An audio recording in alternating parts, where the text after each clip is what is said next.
Hey guys, welcome back, it's Ripe again. In today's video, a homeowner association burned down my house while I was on vacation. If you haven't already, please check out my podcast on all major podcast platforms by searching for Ripe Stories. You will get early access to new videos and exclusive content you won't find anywhere else. The title story starts like this. Jane and I spent 15 long years working multiple low-paying jobs to scrape together enough savings for a down payment on a home. We drove rundown old cars, rarely took vacations, and bargain shopped for second-hand furniture. Owning our own home was a distant dream that kept us going through all the hard work and scrimping. After all those years of perseverance, we finally saved up just enough for a fixer-upper place in a quiet suburban neighborhood. The day we got the keys and walked into our own home for the first time is one I will never forget. Jane squeezed my hand tightly, tears of joy in her eyes. The old house needed lots of work, peeling wallpaper, creaky floors, kitchen straight out of the 70s, but we didn't mind. I liked tinkering and Jane had a knack for interior design.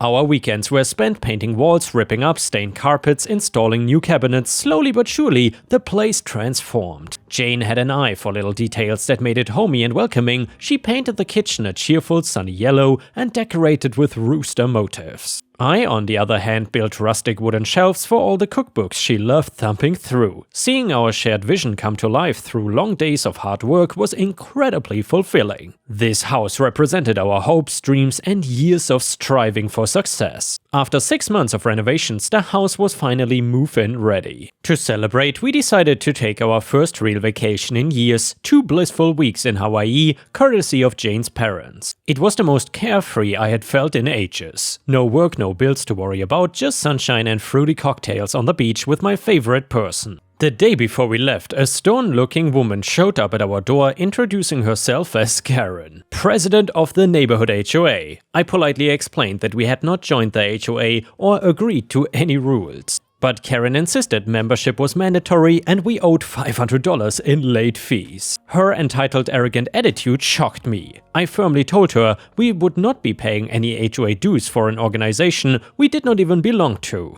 Karen huffed in annoyance, threatening serious consequences if we did not pay up within a week. I assured her we had no intention of giving in to her demands and firmly shut the door. Jane and I put the bizarre encounter out of our minds and happily headed to Hawaii, eager to relax. We spent 2 blissful weeks lounging on warm sand, swimming in clear water, and even enjoying sunset dinners. It was the first time in ages I felt free of stress and responsibility. Our idyllic vacation came to a shocking end when I got a call from our neighbor Tom, frantically telling me there was a raging fire consuming our house. Jane and I scrambled to pack and get the first flight back, anxiety knotting our stomachs. The entire trip was a panicked blur. Had flames engulfed our precious home and everything we had worked for? Stepping off the plane, the smell of smoke hung heavy in the air.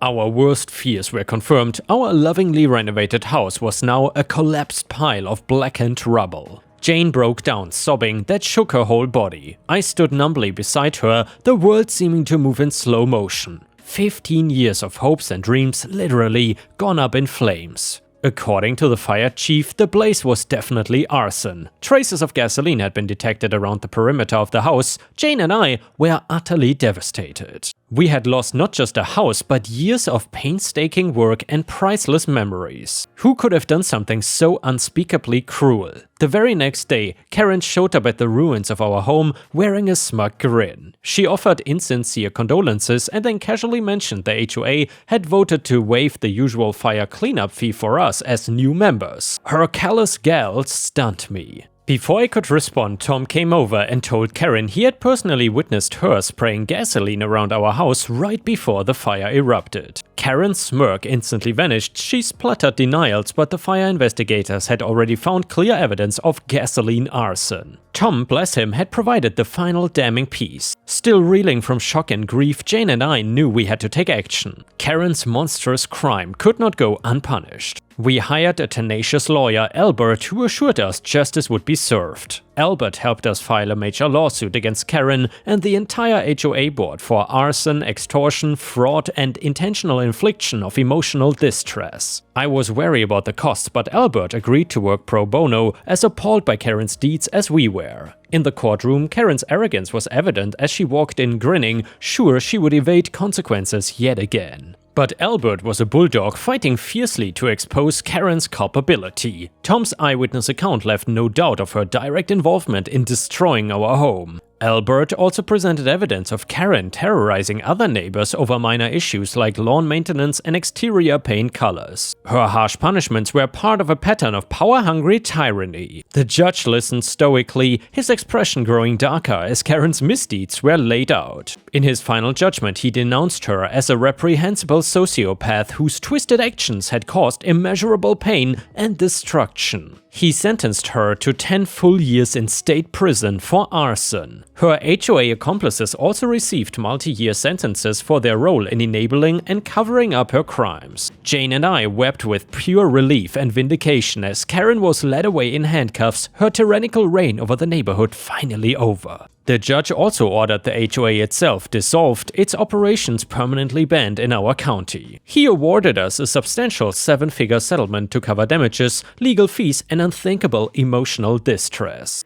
With the settlement money, Jane and I rebuilt on the property we still owned. This new home had upgraded fire-resistant materials and high-tech security. We included little thoughtful touches to replace all that was lost. The yellow kitchen, my custom shelves, the quirky decor we had lovingly curated. Jane and I felt we could breathe easy again. Karen and her cronies could no longer touch us or terrorize our community. She wasted away in prison, stripped of power and influence. The HOA board members struggled to rebuild their lives after financial ruin. And yeah, ripe stars, I gotta say, after a story like this, I would definitely run away if I was offered a house in an HOA, even for free. This was absolutely terrifying. Either way, the next one is a story from r/Am I the A-hole? It is titled, I Send My Mother to Prison. Am I the A-hole? My mother is in prison for defrauding the government for 10+ years, which finally caught up with her. About 2 years ago, I was subpoenaed by the court to testify and ended up being the testimonial that ultimately sent her to federal prison. She has been in prison for just over a year now. As a result, we are estranged. However, I was not given much of a choice because my current profession has strict legal requirements that I cannot risk bending or else I will lose everything. Fast forward to this past week, my maternal grandfather passed away suddenly from complications from a stroke he had 2 months ago. Everyone is sad and devastated, and it's been hard to reconcile the loss during the pandemic. A lot of prisons will grant furlough for those who wish to attend their loved one's funeral, something we already had to do back in February when my grandmother passed away. And I was the one who filled out the paperwork and was 100% responsible for my mother during her furlough. So once I received news of my grandfather's passing, I started on the paperwork but stopped because it turned out that my grandfather is going straight to cremation without a funeral or service because that's what my grandfather wanted. And I told my family that we were not furloughing my mother out because of the fact that there's no service or funeral.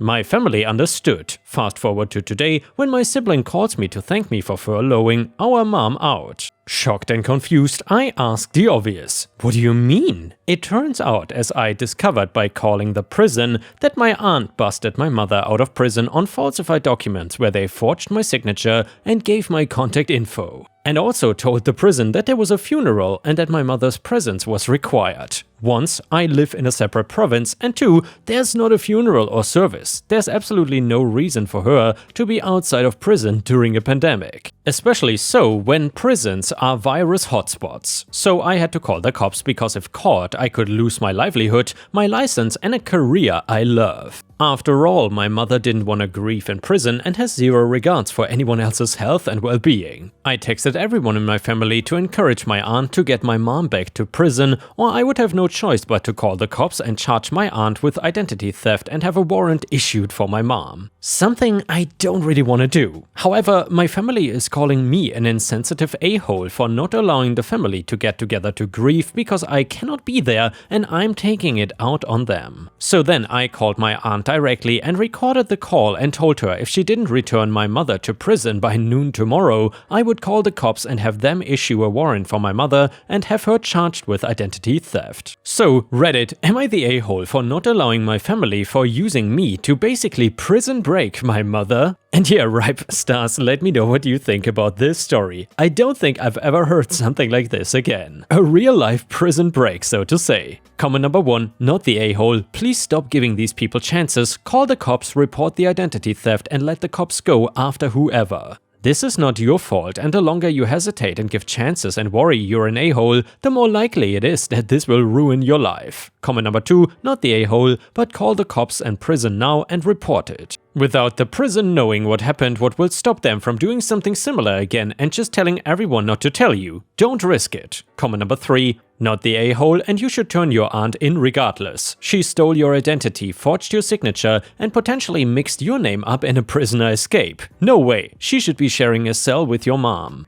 And now, thankfully, we have an update to the story. So I spoke to my lawyer and asked how it was possible for my aunt to pick up my mom from prison. It turns out, due to the pandemic, visitors are a no-no. In my case, inmates who are furloughed go through all the steps to leave, but the family members are outside waiting. And on a page I didn't see originally, they had my aunt's address as a potential address for my mom to stay, but it was put as a secondary, not as a primary. So I guess the ball was severely dropped, but I won't have definitive answers until I call on Monday. Update number 2, y'all, please stop assuming my brother is going to prison. He is a lot of things, but he wouldn't help my mom or aunt with this jailbreak. If anything, he is a grief-stricken victim who just wanted to see his mom for the first time since the pandemic and be sad about our grandfather, who is also, by the way, currently being an a-hole because he feels I should let them all grieve. It's a effed up situation, but my brother did nothing illegal. Calm down. Update number 3, my brother is a minor, 14 years old, so y'all, he couldn't furlough our mom out. Please stop asking. Also, I don't hate my mom. My mother gave me up when I was 11, but kept my other siblings and had more.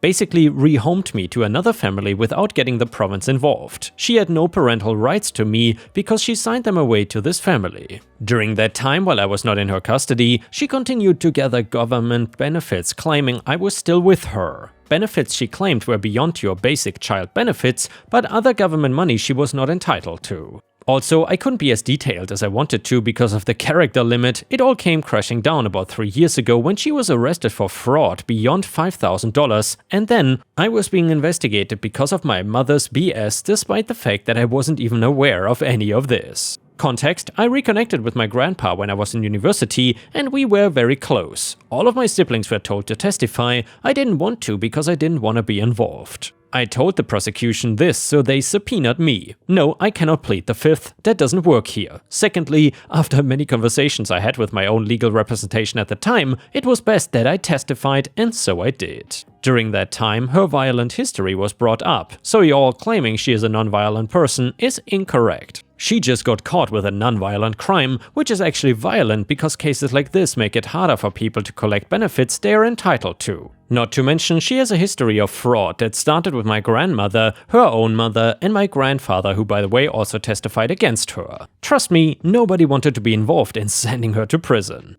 All of this history led to her being sentenced to 5 years, which meant she ended up in federal prison because provincial prison is for sentences of 2 years and under. Federal is 2 or more. I don't even call her mom anymore, but did so in this post because of anonymity and simplicity. Why I bring up the pandemic? Well, we are still actively living in a pandemic regardless of whatever stages of reopening we are in. And by the way, this was an older story, of course. She hasn't been tested for the virus, and prisons are currently virus hotspots. So yes, I don't want her around my immunocompromised family members, which by the way includes my aunt who is battling breast cancer. I don't want people to die of the virus or even have it. She can grieve like everyone else is at home, but her home just happens to be a prison. I told all of this to the warden of the prison my mother is at, while also on the phone with the detective I spoke to yesterday and my lawyer. 2 investigations are now happening: who authorized my mom's furlough at the prison and my aunt's identity theft, which I'll probably take a restorative justice path to, and whatever else the Crown decides to charge her with. I posted this for reassurance because my grief and helplessness were not offering me the ability to look at this objectively. So thank you all to everyone who said NTA, all of you who claimed YTA, you are all some serious trolls. And yeah, Ripe Star, sadly, that is the last update to this story. There's no further information, even though I actually tried for a long time before posting this story to contact the author. However, I never got any response back. But well, that's real life. You don't always have a conclusion to a story. The next one is titled Manager Malicious Compliance. So I work in mental health and substance use services. I've worked in my job for a long time now. My boss is never available for help and hardly on site. Recently, she has gotten a new manager who is not impressed with her work ethic, but then lockdown happened and he had to shield. She has gone straight back to her old ways. Boss will often ask me to do her work for her to save her coming in, which I've never minded doing up until recently. I had a meeting with my boss after an incident at work where someone tried to assault me. I told my boss I didn't feel supported by her after it had happened, as she wasn't present and didn't manage it well afterwards. In the middle of the meeting, boss says perhaps you want to consider some easier work in a different department. Me, what? Why? Boss, well, you do take on a lot of extra work that you don't need to do. A lot of this work is managers' jobs. Maybe you need to learn to say no to taking on all this work. I asked if there was something wrong with my standard of work, if she had concerns, etc., and she says no. 3 months down the line, 4 of the team leave and they get new people in. Boss, OOP, can you induct new starters on their first day? Me, sorry boss, that's a manager's job. Boss, can you complete fire risk assessment? Me, sorry boss, that's a manager's job. After a while, the boss stops asking me things and then one day she's working from home. I'm pretty sure she has been telling her managers she's on site throughout lockdown, but mostly isn't. Huge incident kicks off with residents, emergency services are called, etc. I call the boss and explain to her what happened. Boss, OP, can you please do follow-up with commissioning bodies, staff and residents involved and write the report, send it all directly to me, please. Me, sorry boss, you will need to come in to manage this. I'm not a manager, that's not my job. Boss, just this once please. I refused to manage the incident. Turned out she was visiting a friend who lived at the coast while she was meant to be on site. Someone accidentally let slip to her manager when he called in the incident and there was no one to manage. He asked me to deal with the incident and I explained I couldn't and that the boss had reported me as taking on too much work to OH. A full investigation has been launched into her conduct and ability to do her job. Manager now talks to me directly and supervises me. He is helping me apply for a promotion. Boss is on leave pending investigation.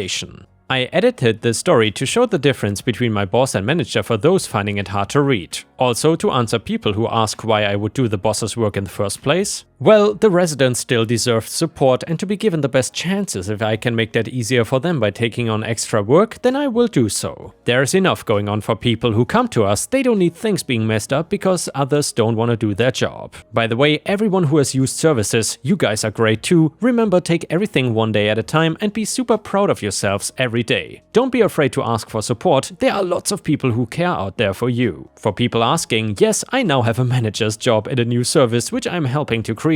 My ex-manager went sick for several weeks and has not returned since. And with this, we have reached the end of the video. However, if you cannot get enough of my content, please check out my endless playlist where you can find thousands of hours of content. In addition, please don't forget to subscribe to my channel to not miss any of my daily uploads. Thank you so much in advance and I hope to see you again tomorrow.